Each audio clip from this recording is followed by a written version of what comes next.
The gavel of the judge echoed coldly through the Travis County courtroom. Julian smirked in triumph as his lawyer tossed the asset division papers onto the table and boldly declared me a lucky leech. Leaning over so the jury could hear, my husband whispered that I would be nothing without him. He had absolutely no idea that in exactly 10 minutes his arrogant smile would permanently vanish when the judge read my true identity aloud. Hello, everyone. Before today's story begins, we'd like to share a quick message. YouTube recently removed our monetization, cutting off our income. If you enjoy this story, we humbly ask for just $1 to help pay our staff so they can make a living and keep creating for you. Thank you for saving us. Now, let's begin the story. My name is Peyton Hughes. The torrential rain lashing against the thick glass windows of the Austin courthouse felt like a fitting backdrop for the death of a marriage. Yet it stood in jarring contrast to the radiant, triumphant expression plastered across Julian's face. Gray water streamed down the panes, distorting the Texas cityscape into a blurred wash of gloom. But inside the sterile, wood-paneled room, my husband was basking in his own personal sunlight. He adjusted his bespoke navy blue jacket, a garment that cost more than I used to make in 2 months back when we first met, and flashed a smile so sharp it could cut glass. At 34 years old, I sat rigidly at the plaintiff table, draped in a simple, unadorned black suit. I had chosen it deliberately, to the judge, to the jury, and most importantly, to Julian. I looked exactly the part I was supposed to play. I was the subdued, defeated wife who had been drained of her youth and was now quietly waiting to be discarded. My hair was pulled back into a severe, no-nonsense clasp, and I wore absolutely zero makeup. I was a ghost haunting my own divorce proceedings, a colorless shadow about to be erased from a multi-million-dollar empire. I shifted my gaze slightly, just enough to catch the reflection in the polished mahogany table. 2 rows behind Julian sat Vanessa. She was 25, radiant, and dripping in the kind of audacious confidence that only comes from sleeping with a man who signs your paychecks. She wore a tailored white dress that screamed victory. Her legs crossed elegantly as she leaned forward. Whenever Julian glanced over his shoulder, they exchanged a look that made my stomach churn. It was a silent, mocking communion. Their eyes danced with an arrogant certainty. They were 2 predators admiring a carcass, utterly convinced that I was nothing more than collateral damage in their grand romance. Vanessa smiled a cold smirk, and Julian returned it, mouthing a silent reassurance to her before turning back to face the judge. The sound of dress shoes clicking against the hardwood floor drew my attention back to the front. Julian's lead attorney, a slick, silver-haired man named Richard, paced before the bench with the theatrical flair of a seasoned stage actor. He was holding a leather-bound folder like it was a sacred text. "Your Honor, ladies and gentlemen of the jury," Richard began, his voice booming and rich, echoing off the high ceilings. "We are here today to divide assets. Yes, but we must also divide fact from fiction. Aura Stream Dynamics is not a small family grocery store. It is a titan of the technology sector, valued at tens of millions of dollars. And this miraculous growth, this staggering achievement, was built entirely on the back, the sweat, and the singular genius of one man. That man is Julian." Richard paused dramatically, letting the weight of the fictional millions settle over the room. He gestured expansively toward Julian, who adopted a look of humble nobility that made me want to laugh out loud. "My client started this company from absolute scratch," Richard continued. "He conceptualized the algorithms, he courted the investors, and he navigated the treacherous waters of the corporate landscape to bring Aura Stream Dynamics into the stratosphere. He worked 80 hours a week while his wife, the plaintiff, enjoyed the comfortable, quiet life his labor provided. To award her half of an empire she did not build would be a gross miscarriage of justice. Julian, seemingly emboldened by his lawyer's silver-tongued rhetoric, stood up.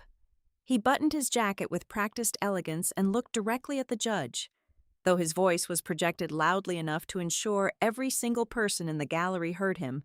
"Your Honor, Julian said, his tone dripping with a condescending sorrow. I loved Peyton. I provided for Peyton. But when it comes to AuraStream, she contributed absolutely zero core value to this company. She did not write the code. She did not secure the capital. She was a spectator, a passenger on a train I built with my own bare hands. Giving her 50% of my life's work, simply because she happened to be legally married to me during its inception, is not just unfair. It is absurd. He looked at me then, his eyes cold and hard. She would be nothing without me, he added, the venom slipping through his polite facade. The courtroom held its breath, waiting for the hysterical outburst. They expected me to sob, to scream, to throw a heavy legal pad at his perfectly styled head. The judge peered at me over his spectacles, anticipating the typical chaotic disruption of a scorned woman fighting for her financial survival. Instead, I did absolutely nothing. I sat there in an eerie, profound silence. I did not blink. I did not flinch. I did not let a single tear form in my eyes. I just stared at him with a dead, unreadable expression. My utter lack of reaction seemed to suck the oxygen right out of the room. The triumphant smirk on Vanessa's face faltered slightly. Julian's arrogant posture stiffened as a strange, invisible pressure descended upon the courtroom. The silence stretched for 10 excruciating seconds, then 20. It was not the silence of a victim. It was the chilling, heavy quiet of a hunter who has just locked the cage door. I let him have his moment of perceived victory, knowing full well that the folder sitting under my own hands held the power to obliterate his entire existence. My mind drifted away from the suffocating mahogany walls of the courtroom, tumbling backward through time to exactly 5 years ago. We were newlyweds back then, armed with nothing but a frantic kind of ambition and a shared delusion that we could conquer the tech world. AuraStream Dynamics was not born in a sleek corporate high-rise with panoramic views of the city skyline. It was birthed in the suffocating heat of a cramped, rusted-out garage in the suburbs. The air in that concrete box was always thick with the smell of overheated exhaust fans and stale coffee. During the brutal Texas summers, the temperature would easily hit 100 degrees in that miserable space. But we did not care. We were building our future from the dust up. Julian had the vision, the grand sweeping ideas of how the platform should look and feel. But he did not have the technical skills to make it breathe. I was the one who gave the system its heartbeat, while he was out practicing his pitches on anyone who would listen. I spent countless sleepless nights hunched over a battered laptop with a cracked screen. I wrote every single line of the original core source code. I spent 18 hours a day untangling complex data algorithms. My fingers blistered and my eyes burning as I typed out the architecture of what would eventually become our golden goose. Whenever Julian returned, defeated and on the verge of a total mental collapse after facing yet another rejection from a bank, I was the one who held him together. I would force him to eat cheap takeout noodles, rub the knot of tension out of his shoulders at 3 a.m, and whisper endless reassurances into his ear.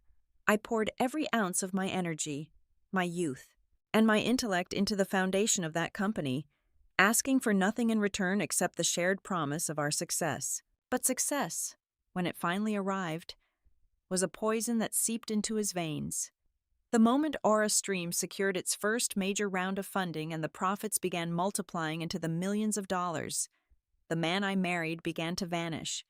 The transformation was dizzying and cruel. The cheap cotton shirts were replaced by imported Italian silk suits. The frantic nights working in the garage morphed into exclusive, invite-only gala dinners where the champagne flowed like water. Julian became intoxicated by his own reflection in the eyes of wealthy investors. He started taking frequent, mysterious business trips. Suddenly, a 2-day conference in San Francisco would mysteriously extend into a 5-day retreat. He would return home smelling of expensive airport lounges and distant hotel lobbies, his eyes entirely detached when he looked at me. I was foolish enough to believe it was just the stress of managing a rapidly expanding empire. The brutal awakening arrived on a mundane Tuesday afternoon. Julian had left his personal tablet unlocked on the kitchen counter while he took a phone call outside on the patio. A notification pinged across the screen. It was an automated receipt from an ultra-luxury resort in Miami. My fingers trembled as I opened the email. It was a reservation for a penthouse suite, booked for 3 nights at the staggering cost of $4,000 a night. But it was not the exorbitant price tag that made my blood run cold. It was the secondary guest registered on the booking, Vanessa, the bright-eyed, 25-year-old public relations director who had joined the company just 6 months prior. The same woman who always laughed a little too loudly at Julian's jokes during board meetings. I did not scream when he walked back into the house. I did not throw the expensive tablet at his head. I simply turned the screen toward him, my voice eerily calm as I asked him to explain. I expected panic. I expected a frantic denial or a tearful apology. Instead, the mask slipped off completely. Julian let out a tired sigh, as if my discovery of his infidelity was merely a minor administrative inconvenience. "I was going to tell you eventually," he said, his voice stripped of any warmth. He walked over to the liquor cabinet and poured himself a glass of whiskey, refusing to even look me in the eye. "We are operating on completely different frequencies now. Peyton, look at you. You are still the girl in the garage. You refuse to attend the charity galas. You do not wear the designer labels. And you embarrass me when you talk about our early financial struggles in front of the board members. I am running a massive corporation. I need someone who understands the optics of my position, someone who thrives in the spotlight. Vanessa gets it. You just do not fit into my new world anymore." Every word was a calculated strike, designed to make me feel small, obsolete, and utterly worthless. He stood in the middle of the expensive living room that my code had paid for, and he erased my entire existence with a wave of his hand. 2 weeks later, I was served with divorce papers. But the betrayal did not end with the dissolution of our marriage.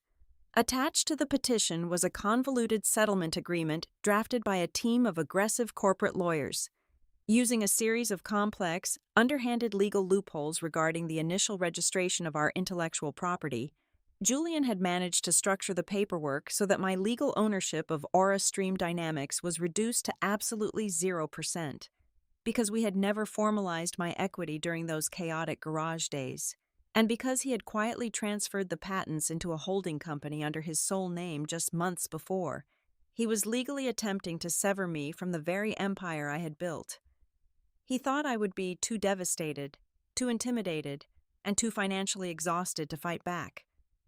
He thought I would simply sign the papers, take a meager alimony check, and fade quietly into the background of his magnificent new life.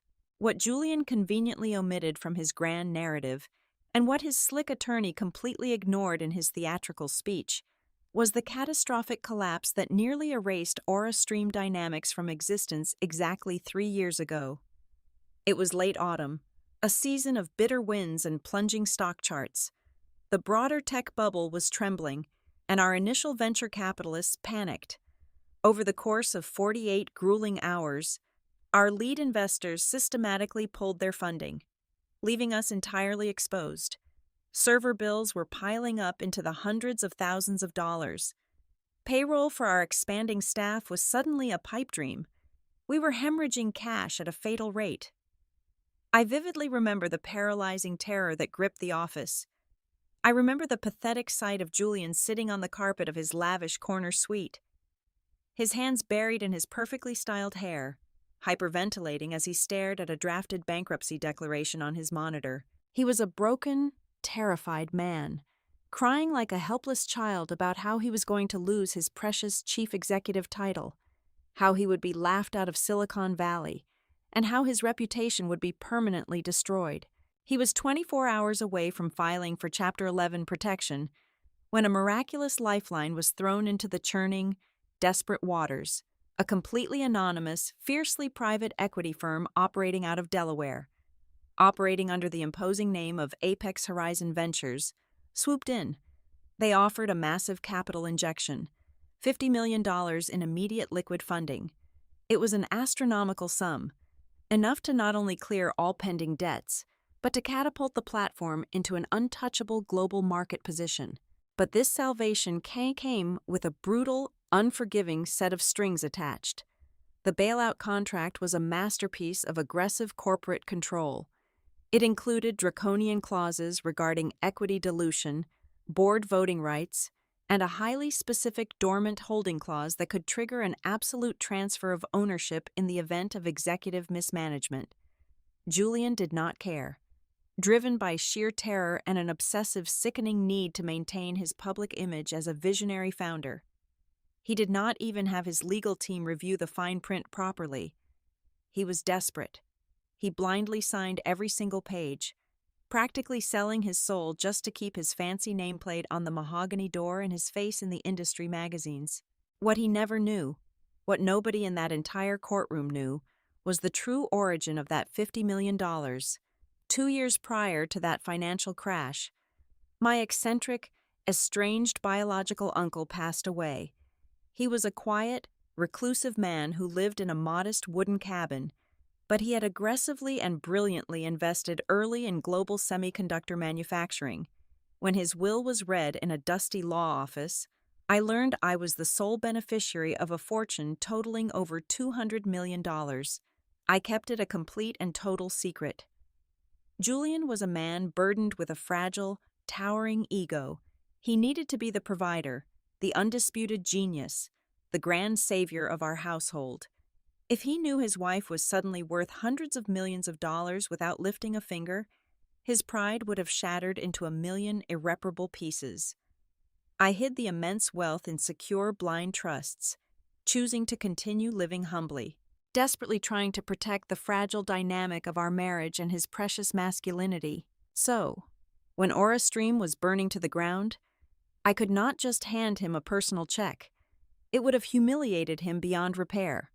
Instead, I hired the most ruthless corporate structuring firm in New York City. I poured my own inheritance into creating Apex Horizon Ventures from scratch. I became the sole, absolute chairwoman, the phantom puppeteer pulling the strings from the shadows of a fabricated corporate ladder when the massive bailout papers were presented to Julian. My name was nowhere on the documents. My highly paid proxy lawyers, men with stone-cold faces and expensive briefcases, acted as the face of the firm. They executed the deal with a calculated, chilling efficiency while I sat in the very same office building, typing lines of code and pretending to be just as terrified of the financial auditors as everyone else. The irony that followed was absolutely suffocating. After the ink dried and the money cleared, Julian's severe depression vanished overnight, replaced by an insufferable, roaring arrogance. He strutted around the tech conferences, boasting to leading business magazines about how his unparalleled genius and magnetic charisma had single-handedly seduced the most exclusive, unreachable billionaires on Wall Street. He bragged endlessly to the board that the mysterious tycoons at Apex Horizon recognized his visionary brilliance when smaller. Weaker minds panicked and ran. He threw lavish, champagne-soaked parties to celebrate his masterful negotiation skills. The absolute, laughable tragedy of it all was that the almighty Wall Street tycoons he worshipped were just me.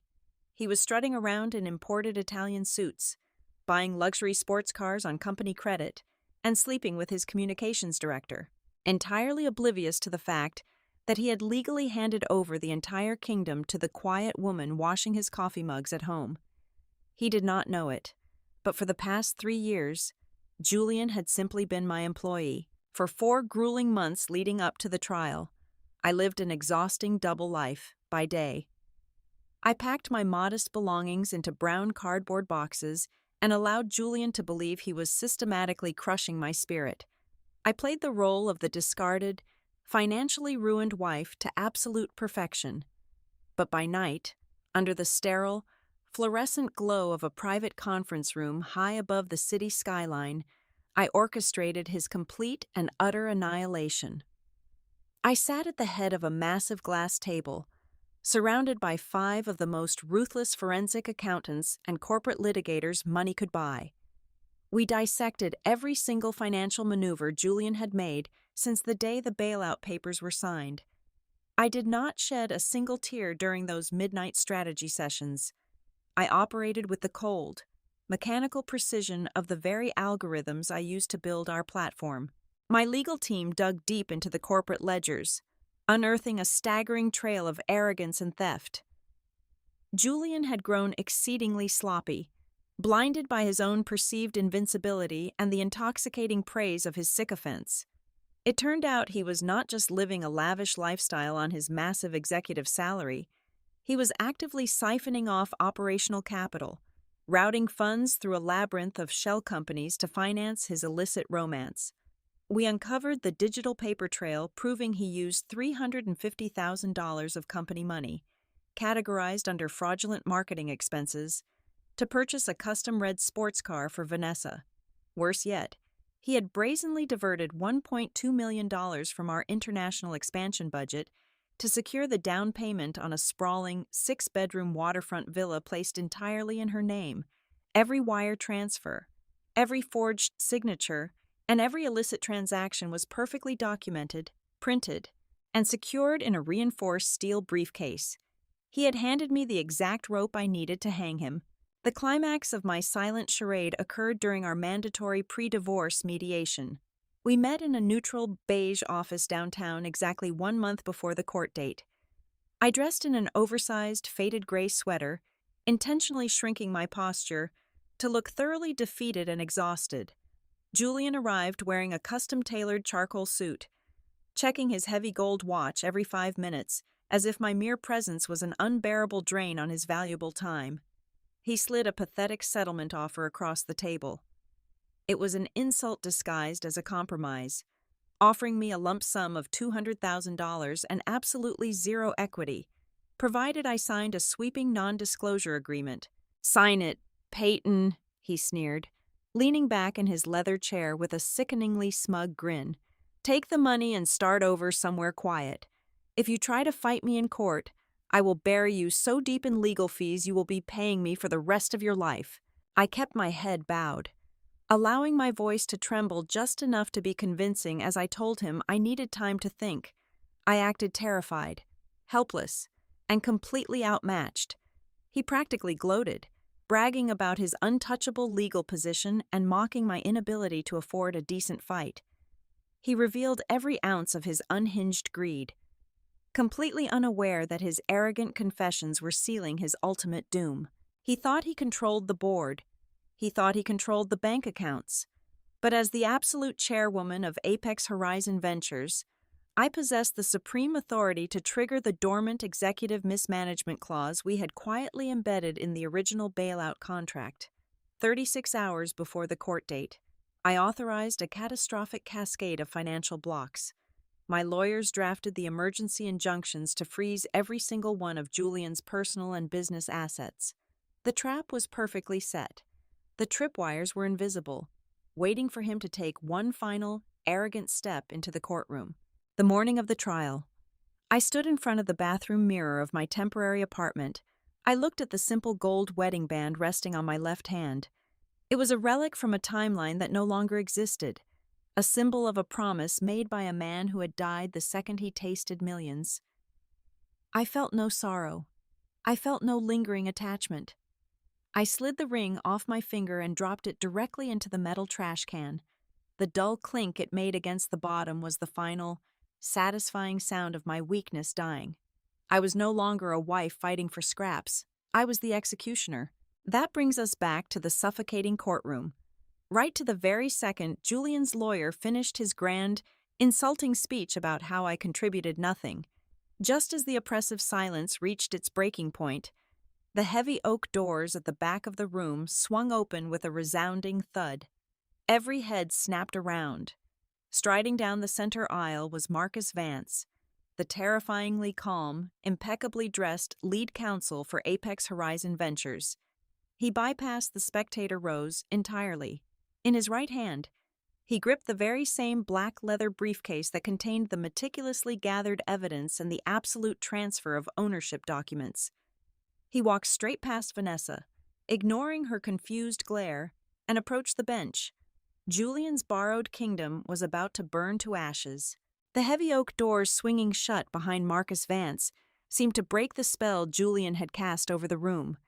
Before Julian's slick attorney, Richard, could even formulate an objection to the dramatic intrusion, my own divorce attorney, Eleanor, finally rose from her seat beside me. For the entire morning, she had remained perfectly quiet, playing the role of the defeated public defender to the letter. Now, she straightened her suit jacket, picked up a thick, red-sealed binder from our table, and spoke with a voice that commanded absolute, unyielding authority. "Objection, Your Honor," Eleanor stated, her voice slicing through the lingering echoes of Richard's arrogant speech. Opposing counsel's entire argument is based on the profoundly flawed premise that his client possesses any actual equity in aura stream dynamics to divide. We submit into evidence Plaintiff's Exhibit A, the original, unredacted corporate ownership ledger, along with the executed breach of contract declarations from the primary equity holder. The judge, a formidable man with decades of experience dealing with bitter tech divorces, frowned deeply. He adjusted his spectacles, clearly annoyed by the sudden shift in the proceedings, and gestured for the bailiff to approach. The bailiff carried the heavy binder up to the bench. Richard let out a loud, theatrical scoff, crossing his arms and leaning against his table. "This is a desperate stalling tactic, Your Honor," Richard complained, rolling his eyes toward the ceiling. "My client is the registered chief executive officer. The public records are entirely clear. We do not have time for theatrical stunts. You will have time for whatever I tell you we have time for. Counselor." The judge snapped back, silencing Richard instantly. The courtroom fell back into a suffocating, terrifying quiet. The judge opened the binder. For the first 60 seconds, the only sound in the cavernous room was the sharp rustling of thick parchment paper turning. I watched the judge's face closely. At first, his expression was one of mild irritation, expecting to find frivolous complaints, but as his eyes scanned the highlighted sections of the forensic accounting reports and the catastrophic mismanagement clauses, the irritation melted away. It was replaced by a profound, utter shock. The color drained from the judge's face. He looked up, his eyes darting from the papers down to Julian, then over to me, before settling on the impeccably dressed Marcus Vance standing patiently at the barrier. "Counselor," the judge said, his voice dropping an octave, losing all of its previous judicial boredom. He was speaking directly to Marcus. "Please state your name and your purpose in my courtroom for the official record." Marcus stepped forward, unbuttoning his tailored jacket with a smooth, practiced motion. "My name is Marcus Vance, Your Honor. I am the senior legal representative and managing partner acting on behalf of Apex Horizon Ventures, the private equity firm that holds the controlling interest in Aura Stream Dynamics. I am here to authenticate the documents Your Honor is currently reviewing, specifically the immediate, non-negotiable execution of the hostile takeover protocols." Julian's head snapped toward Marcus so fast I thought his neck would break. Confusion washed over my husband's face, quickly morphing into a nervous, frantic panic. He tugged at the collar of his custom navy blue suit, as if the room had suddenly lost all its oxygen. "What is he talking about?" Julian hissed violently at Richard, entirely forgetting to keep his voice down. "Why is Apex here? They are my investors. They back me." Richard looked equally lost, frantically flipping through his own severely outdated legal pads. The judge ignored the frantic whispering at the defense table. He leaned forward, resting his elbows on the polished mahogany bench, his eyes fixed on Marcus. "Mr. Vance, this court needs absolute clarity. The documents in front of me contain evidence of massive, systemic financial fraud, embezzlement, and the direct diversion of corporate funds into private shell accounts. Furthermore, this contract stipulates that due to these gross violations of fiduciary duty, the chief executive officer forfeits all remaining vested interests. Are you confirming, under penalty of perjury, the absolute legality of this total corporate seizure?" "I am, Your Honor," Marcus replied smoothly, his tone colder than ice. "As of 8 o'clock this morning, Julian Sutherland has been officially terminated from his position as Chief Executive Officer for gross misconduct and theft, All associated corporate bank accounts have been permanently frozen. The company known as Aura Stream Dynamics is now under the complete, unyielding control of our firm's chairwoman. The judge slowly closed the red binder. The sound echoed like a gunshot. He looked directly at Julian, who was now trembling visibly, sweat beading on his forehead despite the heavy air conditioning. "Mr. Sutherland," the judge announced, his voice booming across the silent gallery. "It appears your legal counsel was entirely incorrect regarding your miraculous achievements. You do not own this company. In fact, based on the executed contracts of your own bailout, you have legally signed away every single asset you thought you possessed. The true ownership of Aura Stream Dynamics, holding a non-negotiable 85% majority share, belongs exclusively to the Supreme Chairwoman of Apex Horizon Ventures." The judge paused, letting the devastating reality hang in the air for a fraction of a second before delivering the final, fatal blow.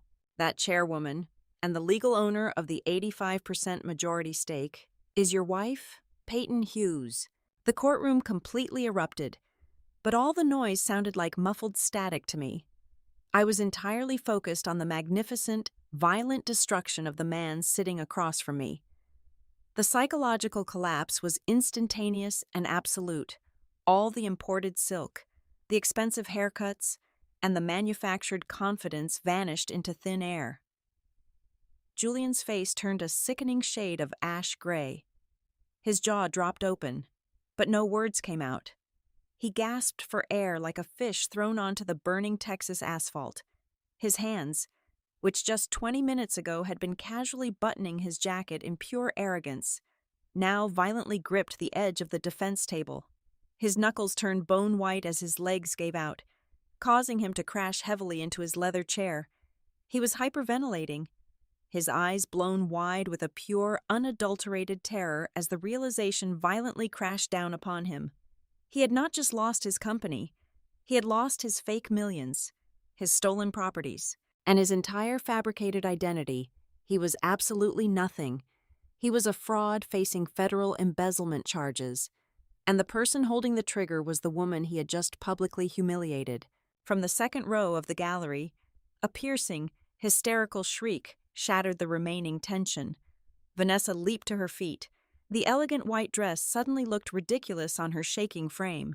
She clutched her expensive designer handbag, staring at Julian with a mixture of absolute disgust and sheer panic.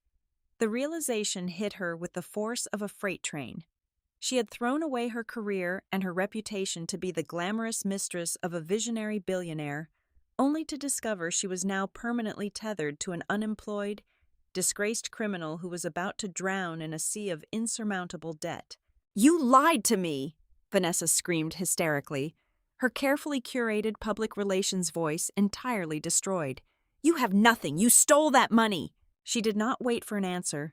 She turned and sprinted down the center aisle, her high heels clicking frantically against the hardwood floor as she fled the courtroom, completely abandoning him to the wolves. Julian did not even look back at her. He could not. His terrified, bloodshot eyes were locked entirely on me. I did not smile. I did not gloat. I did not need to. I simply sat there, radiating a dark, quiet, and absolute authority. I held his pathetic, broken gaze, letting the deafening silence between us speak the words I did not even need to say out loud. He had stood in this very room and declared to the world that I would be nothing without him. Now, as he stared at the undisputed owner of his entire universe, pinned under the crushing weight of my silent power, he realized the horrifying truth. He could not even lift his head. He was the parasite, and I had just completely severed the host. By the time the judge struck his gavel for the final time, the frantic energy that had previously suffocated the courtroom had completely evaporated. The ruling was absolute and merciless. Every single one of Julian's remaining legal rights to the company was severed, and a permanent freeze was placed on his personal accounts to account for the embezzled funds. The gallery emptied quickly, leaving behind a profound, hollow quiet. I gathered my documents with slow, deliberate movements. As I walked out through the heavy double doors, I left behind the timid, subdued ghost of the woman I had pretended to be for the last 4 months. The air in the marble corridor outside was cold and crisp. I was halfway to the elevators when I heard the frantic, echoing slap of footsteps rushing up behind me. "Peyton, please, wait!" Julian threw himself into my path, his chest heaving as he gasped for air. The man standing before me was utterly unrecognizable. The bespoke Italian jacket was wrinkled and slipping off his shoulders.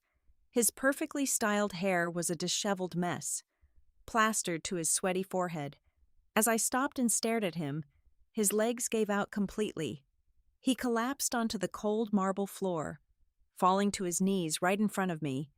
Tears streamed down his pale, ashen face, dripping onto his expensive leather shoes. "I am so sorry," he sobbed, his voice cracking into a pathetic, high-pitched whine.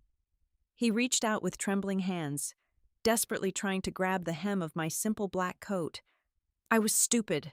I was blind. Please, you cannot do this to me. The feds are going to arrest me. I have absolutely nothing left. We built this together. Remember? We loved each other. Please, just give me a second chance." I looked down at his shaking, tear-stained face. There was a time, perhaps 3 years ago, when seeing him in this much pain would have shattered my heart. Now, I felt absolutely nothing. No pity, no anger, just a vast, quiet emptiness. I took a deliberate step backward, forcing his hands to fall away from my coat. I did not utter a single word of forgiveness, nor did I offer a final insult. I simply turned my back on him and stepped into the open elevator. As the steel doors slid shut, the last image I saw was my ex-husband curled up on the hallway floor, sobbing uncontrollably into his hands. The following Monday, I officially stepped out of the shadows. I walked through the towering glass doors of Aurastream Dynamics, not as the invisible wife, but as the supreme chairwoman. The corporate cleanup was swift and utterly ruthless. Within 48 hours, I systematically fired every single corrupt executive and sycophantic board member Julian had installed. The corporate parasites, who had turned a blind eye to his embezzlement, were escorted out of the building by security, carrying their belongings in cheap cardboard boxes.